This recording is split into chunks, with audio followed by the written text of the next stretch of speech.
வாழ்க வையகம், வாழ்க வளமுடன். அனைத்து உறவுகளுக்கும் இனிய வணக்கம். ஜோதிட சாஸ்திரப்படி தனுசு ராசி என்பது 9வது ராசியாகும். மூலம் 4 பாதங்கள், போராடம் 4 பாதங்கள், உத்திரம் 1ஆம் பாதங்களில் பிறந்தவர்கள் தனுசு ராசிக்காரர்கள் ஆவர். தனுசு ராசியில் பிறந்தவர்கள் பொதுவாக தான் பேசுவது மற்றவர்களை காயப்படுத்துகிறதா இல்லையா என்று யோசிக்காமல் பேசிவிட்டு பின்னர் வருத்தப்படும் குணம் உள்ளவர்கள். மனதில் வன்மம் இன்றி நினைத்ததை அப்படியே பேசிவிடுவது இவர்களுடைய குறை. தான் சொல்ல நினைத்தது ஒன்று, சொன்னது வேறொன்று என்பது போன்ற பேச்சு இருக்கும். ஆயினும் புத்திசாலித்தனமான மனமும் உயரிய தன்மையும் கொண்டவர் இவர். இவர் நம்முடைய பரிவுக்கும் அன்புக்கும் உடையவர். புத்திசாலித்தனம், நகைச்சுவை உணர்வு, சாதிக்கும் வெறி ஆகியவை இணைந்து இவருக்கு வெற்றியை தரும். உலகில் தன்னை விட சாதுரியமாக செயல்படுபவர் யாரும் இல்லை என்ற எண்ணம் கொண்டவர். எது செய்தாலும் நேர்மையாக செய்வார். பாசாங்கு, ஏமாற்றுதல், மோசடி ஆகியவை இவரை பேரதிர்ச்சிக்கு உள்ளாக்கும். அகன்ற தலையும் விரிந்த நெற்றியும் கொண்டவர். பொதுவில் உற்சாகமான நட்பை வரவேற்கும் வெளித்தோற்றமும் கொண்டவர். பளிரென்ற விழிப்பான கண்களை கொண்டவர். இவர்கள் நல்ல உயரமான விளையாட்டு வீரர் போல் உடற்கட்டு அல்லது சாதாரண உயரத்திற்கும் குறைவாக உறுதியான உடற்கட்டுடன் இருப்பார். பொதுவாக ஓரிடத்தில் அமைதியாக இருக்க மாட்டார்கள். தனுசு ராசி ஆண்கள் பூர்வ புண்ணியத்தின் பயனால் இந்த குரு ராசியில் பிறந்துள்ளனர். எனவே இவர்களுக்கு வெற்றியும் அதிர்ஷ்டமும் மகிழ்ச்சியும் அதிகம். இவர்களுக்கு அதிர்ஷ்ட தேவதை எப்போதும் துணையிருப்பாள். மண்ணை தோண்டினாலும் பொன்னாக விளையும். தனுசு ராசி ஆண் படிக்கிற காலத்தில் இருந்தே ஆசிரியருக்கு பிரியமானவராக இருப்பர். நன்றாக படிப்பார்கள். சேட்டைகள் செய்வதில்லை. கீழ்ப்படிதல் உள்ளவர்கள். குரு பக்தி, தெய்வ பக்தி உடையவர்கள். நிதானமாகவும் மரியாதையாகவும் நடந்து கொள்வார்கள். மாணவர்கள் மத்தியில் தலைமை பொறுப்பில் இருப்பார்கள். Group leader, team leader, school leader என்று படிப்பு சம்பந்தப்பட்டவற்றில் தலைவராக இருப்பார்கள். தனுசு ராசி ஆண் ஆசிரியர், நீதிபதி, வக்கீல், மாஸ்திரேட், கல்லூரி முதல்வர், பள்ளிக்கூட தலைமை ஆசிரியர், பட்டிமன்ற பேச்சாளர், கதை சொல்லி, கர்நாடக சங்கீத வித்வான், பாரம்பரிய இசைக்கருவிகள் வாசிப்பவர், ஆலோசனை குழு தலைவர் அல்லது உறுப்பினர் போன்ற அறிவுரை சொல்லும் பொறுப்புகளில் இருப்பார். தனுசு ராசி ஆணுக்கு சொந்த பந்தங்கள் இருப்பது அறவே பிடிக்காது. ஆனால் நல்லது கெட்டதுக்கு கண்டிப்பாக போய் வருவார். வாழ்த்துவார், உதவுவார், பரிசளிப்பார். தாமரை இலை தண்ணீர் போல ஒட்டாமல் உறவாடுவார். தன்னை ஒட்டிக்கொண்டு ஒட்டுப்புல் போல சொந்தங்கள் இருப்பதை விரும்ப மாட்டார். சிரமப்பட்டு சொந்தக்காரர்களின் வீட்டு விசேஷங்களுக்கு போவது கிடையாது. தன் வசதிப்படி போய் நல்ல பரிசுகளை கொடுத்து மகிழ்ச்சிப்படுத்துவார். நிதி மேலாண்மையில் தனுசு ராசிக்காரர் கெட்டிக்காரர். பொதுவாக இவர் ஆடம்பரத்தை விரும்புவது கிடையாது. துணிமணி, நகை நட்டு, ஊர் சுற்றுதல் போன்றவற்றை விரும்ப மாட்டார். இவர் அதிகமாக பணம் செலவழிப்பதை விரும்ப மாட்டார். ஒரு பொருள் வாங்கும்போது கலர் டிசைனை விட உழைப்புக்கு மதிப்பு கொடுப்பார். அதிக காலம் உழைக்கும் பொருளையே வாங்குவார். தமது அடிப்படை தேவைகளை நிறைவேற்றிய பின்பு மீதி பணத்தை மிச்சம் பிடித்து சேமித்து வைப்பார்.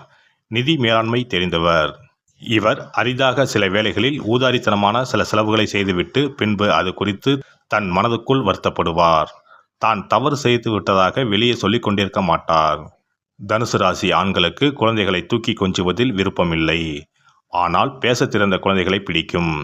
அவர்களின் அறிவை ரசிக்கும் வகையில் அவர்களை கதை சொல்ல சொல்லியும் ரைம்ஸ் சொல்ல சொல்லியும் கேட்டு மகிழ்வார். அவர்களிடம் நல்ல உரையாடலை நிகழ்த்துவார். இவரும் கேள்வி கேட்பார். குழந்தைகளையும் கேள்வி கேட்க சொல்லி உற்சாகப்படுத்துவார். அதனால் இவருக்கு குழந்தை நண்பர்களும் நிறைய பேர் இருப்பார்கள். தனுசு ராசிக்காரர் தன்னை நல்ல பிள்ளையாக காட்டிக்கொள்வதற்கு சில பொய்களை சொல்வது இவர் வழக்கம்தான்.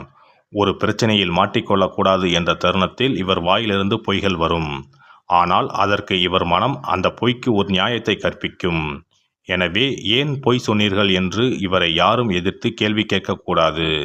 அதற்கான சரியான காரணம் இவர் மனதுக்குள் இருக்கும். தனுசு ராசி ஆண்கள் உணர்ச்சி வசப்படுபவர்கள் கிடையாது. தங்கள் அறிவை கொண்டு எதையும் சாதிக்க முடியும் என்ற ஆழமான நம்பிக்கை உடையவர்கள். எனவே மற்றவர்கள் கருணையோடு பார்க்கும், அலசி பார்க்கும் விஷயங்களை இவர் கருத்தில் சார்ந்து ஆராய்ந்து விளக்குவார். பெரிய அறிவாளி என்று இவரை உலகம் புரிந்து வைத்திருக்கும் வேளையில் சில சமயம் இவர் அசட்டு துணிச்சலுடன் செயல்பட்டு மண்ணை கவ்வுவார். ஆனால் கவிழ்ந்த வேகத்தில் மீண்டும் எழுந்து புத்திசாலித்தனமாக நடந்து கொள்வார். தோல்வி கூட இவரிடம் தோற்று ஓடும். இவருடைய வாழ்க்கையில் பெரிய தோல்விகள் என்பது இருக்காது. எந்த தோல்வியும் இவரை அதிகமாக பாதிக்காது. தோல்வி என்று பிறர் கருதுவது கூட இவருக்கு வெற்றியின் முதல் படிக்கட்டுத்தான். தனுசு ராசி ஆண் வெற்றி என்பது தன் கூட பிறந்தது. வெற்றி வேறு, நான் வேறு அல்ல, என் அறிவே என் வெற்றிக்கு ஆதாரம் என்ற நம்பிக்கை உடையவர். அகம்பாவம் பிடித்தவர். ஆதலால் இவரிடம் வந்து யாராவது அவரது வெற்றியை பாராட்டி பேசினால் அவர்கள் முகத்தில் அடித்தது போல் பேசி விரட்டி விடுவார். தன் அறிவை மட்டுமே துணை கொண்டு செயல்படும் தனுசு ராசி ஆண்களும் ஊரும் உறவும் பாராட்டும் பரிசும் வெகு தூரம்தான். விலங்குகள் மீது அன்பை செலுத்துவார். எதை கண்டும் பயம் இல்லாதவர். விளையாட்டிலும் தொழிலும் ஆபத்துகளை சந்திப்பது இவரது இயல்பு. வேகமாக செல்லும் விமானம், மோட்டார் வண்டிகளை விரும்புவார். ஆபத்தில் இருந்து மயிரிழையில் தப்பித்தல் போன்ற சம்பவங்கள் இவருக்கு பிடித்தமானவை. தனது வெளிப்படையான பேச்சினுடைய விளைவை யோசிக்காதனால் பின்னர் வருத்தப்பட நேரிடும். ஆனாலும் இவர் ஆபத்தானவர் அல்ல. இவரோடு யாரும் பலகாலம் விரோதம் பாராட்ட இயலாது. ஏனெனில் இவரது இயல்பு எளிதில் நட்பு கொள்ள வைக்கும். சில நேரங்களில் மற்றவர்களை உற்சாகப்படுத்துகிறேன் என்று பேசும் பேச்சு திசை மாறி எதிர்மறை விளைவை ஏற்படுத்திவிடும். இது தீயினுடைய ராசி. எனவே இந்த ராசிக்காரர்கள் வெளிப்படையாக படபடவென பேசும் தன்மை கொண்டவர்கள். சில நேரங்களில் புத்திசாலித்தனமான ஆலோசனையும் தர வல்லவர்கள். பொதுவாக சந்தோஷமாக பேசிக்கொண்டிருக்கும் தன்மையுடையவர்கள்.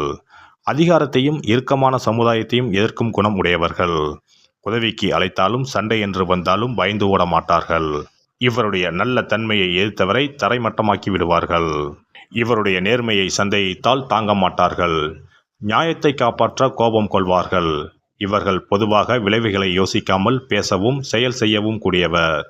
மேடையில் மற்றவர் முன்னிலையில் தன்னை முன்னிறுத்தி பெயர் புகழ் பெறுவது இவருக்கு பிடிக்கும். இளம் வயதில் மதம் சம்பந்தமான காரியங்களில் ஈடுபட்டு கொண்டிருப்பார். ஆனால் வயது ஏற ஏற இவற்றில் நம்பிக்கை இழந்து எதையும் கேள்வி கேட்கும் மனநிலையை பெறுவார். பிரயாணம் செய்வதை மிகவும் விரும்புவார். வாழ்க்கையில் எதையும் பெரிதாக எடுத்துக்கொள்ள மாட்டார். ஒரே இடத்தில் அடைந்து கிடப்பதை எதிர்ப்பவர். முதிய வயதிலும் இள வயதில் இருந்த திறமைகள் மங்காமல் இருக்கும். இவருக்கு இடுப்பு, நுரையீரல், கணையம், கை, தோள் பட்டை, குடல், பாதம் ஆகிய பகுதிகள் அடிக்கடி பாதிக்கப்படலாம். எனினும் விரைவில் குணமடையும் தன்மையுடையவர்கள். நேற்றை விட நாளை வெற்றியாய் இருக்கும் என்ற நம்பிக்கை உள்ளவர்கள். சூதாட்டத்தில் விருப்பம் உள்ளவர்கள். காதலில் கண்மூடித்தனமாக ஈடுபட்டாலும் திருமண பேச்சு எடுத்தால் தயங்குவர். சிலர் அதிக கோபம், அதிக உணவு, மது ஆகியவற்றை விரும்பும் குணம் உள்ளவர்கள். இவர்கள் அனாதை குழந்தைகளையும் கைவிடப்பட்ட வீட்டு விலங்குகளையும் எடுத்து வளர்க்கும் குணமுடையவர். சிறந்த காரணங்களுக்காக முழுமையாக தன் சக்தியை செலவிடுவார். தன் வாதத்தை தெளிவாக அமைதியாக எடுத்துச் சொல்வார். எதிரிகளோடு மோதும் போது இவரை எதிர்ப்பது சிரமம். மிக பழமையான விஷயங்களை ஞாபகம் வைத்துக் கொண்டிருப்பாள். ஆனால் தற்போது செய்த ஒரு காரியம் ஞாபகத்திற்கு வராமல் தவிப்பார். இவரால் வெற்றிகரமாக பொய் சொல்ல முடியாது. ஏமாற்றுவது இவரது இயல்புக்கு எதிரானது. இவர்களுக்கு வாழ்க்கை ஒரு சர்க்கஸ் போன்றது. எல்லாம் மாறி மாறி நடப்பது இயல்பு என்று எண்ணி எப்பொழுதும் சந்தோஷமாக இருப்பார். இந்த வீடியோ பதிவு உங்களுக்கு பிடித்திருந்தால் லைக் பண்ணுங்க, கமெண்ட் பண்ணுங்க, ஷேர் பண்ணுங்க. மறக்காம சப்ஸ்கிரைப் பண்ணுங்க. பக்கத்துல இருக்கிற பெல் பட்டனை கிளிக் பண்ணுங்க. நன்றி, வணக்கம். ஓம் நமச்சிவாய. சிவாய நம.